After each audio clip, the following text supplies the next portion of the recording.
Okay, let's jump right in. Welcome, everyone, to this deep dive where we're looking at some really interesting source material today. We're digging into a major trend, something that feels, well, pretty fundamental how young people across Africa are using crypto. Digital wallets, a blockchain, the whole thing. Yeah, it's definitely more than just a trend. The material highlights it happening in cities like Nairobi, Lagos, Accra, Johannesburg. It's widespread. And it's framed quite powerfully, isn't it? Like a kind of financial liberation movement, moving away from the old ways. Exactly, bypassing the traditional systems. And the sources we looked at are quite clear about why that's happening. Right. Talk about that. What's the problem they're solving? Well, the picture painted is that many existing financial systems in Africa, some with, colonial roots, just aren't serving the majority. How so? They're often seen as restrictive, maybe benefiting only a few, lots of taxes or fees, hurdles, and they keep economies sort of tied to foreign currencies, foreign banks. Okay, so restrictive and maybe outdated for a digital generation. Precisely. And the source material uses this great phrase that says, young people are consciously unplugging from these legacy systems. Unplugging. And then plugging into the blockchain. It's a very active, deliberate choice they're making. A pivot. So it's not just theoretical. The sources get specific, right? How are they actually using it day to day? Oh, yeah. Very practical examples, like getting around what the material calls global economic handcuffs. Handcuffs. Meaning, if you can't easily access something like PayPal in your country, it limits your ability to participate globally, right? Sure. So they find crypto alternatives, maybe using stablecoins like USDT, often on the Tron network, is mentioned. Why Tron specifically? Or why stablecoins? Well, the sources point out these options can be much faster and, crucially, cheaper for sending money, especially across borders, compared to, say, bank wires. Okay, so speed and cost. That makes sense. What else? Then there's the whole frustration with traditional banks themselves, closing early, surprise fees eating into your balance. Yeah, the everyday annoyances. Right, so people are just using crypto platforms like Binance comes up, or even just simple peer-to-peer wallets on their phone. Giving them more control.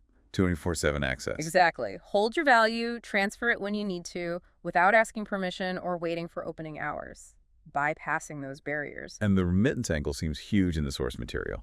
Sending money home. Absolutely massive. Yeah. Historically, sending money across African borders or from overseas back home involved huge fees, sometimes like 10–15% or even more. Wow, that's a huge chunk. It is. The sources describe how crypto cuts that down dramatically. Sometimes it's almost free, depending on the network and coin.